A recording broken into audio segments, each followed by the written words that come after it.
It began with a whisper, a quiet hum of keys, late at night, in a room barely lit by the glow of a computer screen. No one could have predicted that this small, dimly lit bedroom, tucked away in a quiet suburban neighborhood, would become the birthplace of one of the most shocking breaches of organized crime in modern history.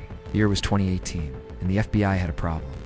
For years, drug cartels, mafia syndicates, and international crime networks had been hiding behind a new kind of armor: encrypted phones, devices stripped of GPS cameras, even browsers. No apps, no distractions, only one function: private communication. A black market of silence, built to keep the shadows hidden. Cocaine traffickers in Colombia, biker gangs in Australia, money launderers in Dubai. They all carried these devices like holy relics.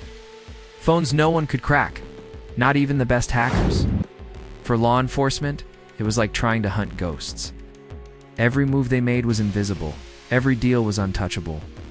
And then, someone had an idea.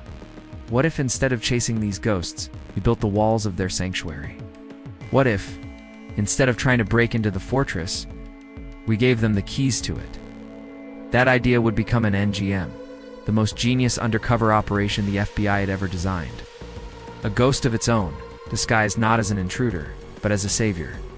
But before we dive into the trap, you need to understand the stage. Because organized crime has always adapted faster than those who try to catch it. For every lock, there's a new key.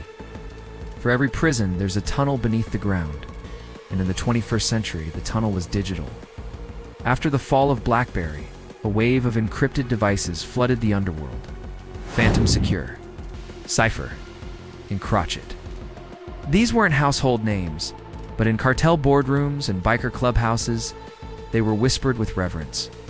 Each promised the same thing: secrecy. And secrecy, in crime, is currency. Phantom Secure became the kingpin of this silent market. The company sold modified phones to drug lords and arms dealers, claiming the devices were so secure, not even governments could touch them. And for years, it was true. Until the FBI arrested the CEO in 2018. Overnight, Phantom vanished. But in that void, criminals panicked. They were hungry for a replacement, a new tool, a new shield. And in that desperation, the FBI saw opportunity. That's when a mysterious device began to circulate. It had no brand, just a symbol: ANØM, sleek, minimalist, perfectly anonymous. On the surface, it looked like the next big thing in encrypted communication. But in reality, it was something else entirely. Every single ANGM phone was a Trojan horse. Every message typed, every photo sent, every whispered secret secretly duplicated and funneled straight into the FBI's servers. Millions of conversations, from the world's most dangerous players, falling directly into the hands of law enforcement. And the beauty of it? No one suspected a thing, because criminals trusted the device more than anything else. They paid thousands for it. They passed it among their circles, believing it was their salvation. And in doing so, they willingly handed over the inner workings of the global underworld. For 3 years, the FBI listened, not to rumors, not to snitches, but to the raw, unfiltered pulse of crime itself. They knew when a shipment of cocaine left Ecuador. They knew when a gang ordered a hit in Melbourne.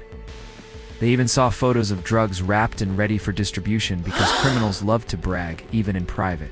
Imagine being in the room, watching these secrets spill out in real time, knowing that the people typing had no clue they were writing their own confessions. It was like listening to a diary of organized crime, written by the criminals themselves, day after day. And the scale was staggering. Over 300 criminal organizations, more than 100 countries, thousands of encrypted phones in the wild. By 2021, the FBI had intercepted over 27 million messages. 27 million. Library of crime, unlike anything in history. But here's the thing about human nature.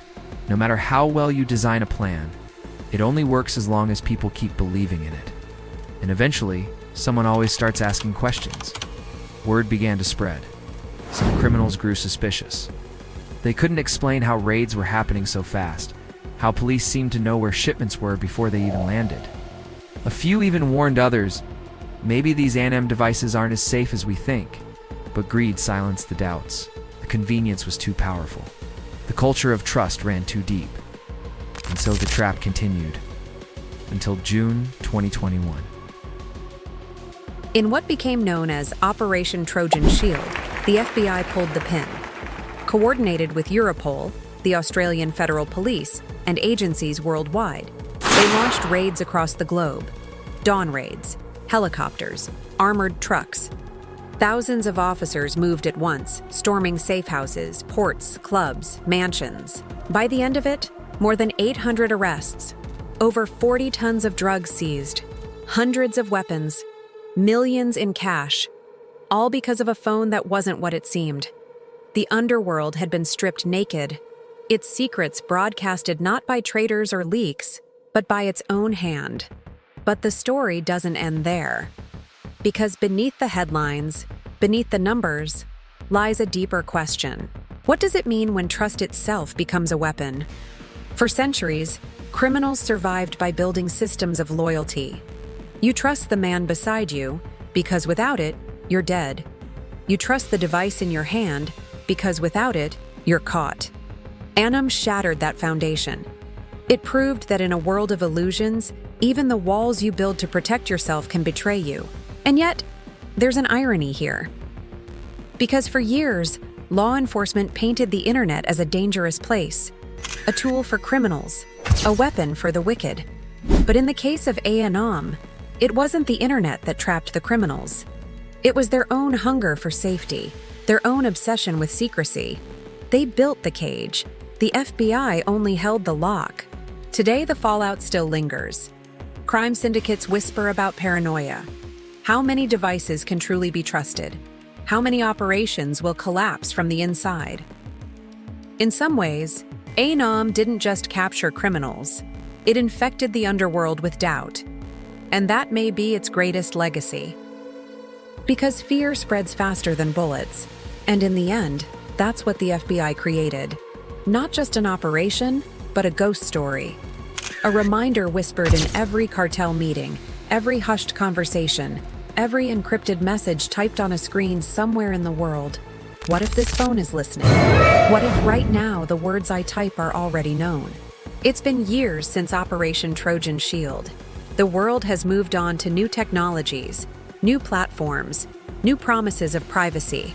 But somewhere out there, behind every glowing screen, that shadow still lingers. And maybe that's the true genius of ANØM. Not the arrests, not the seizures, but the doubt. The kind of doubt that never leaves you.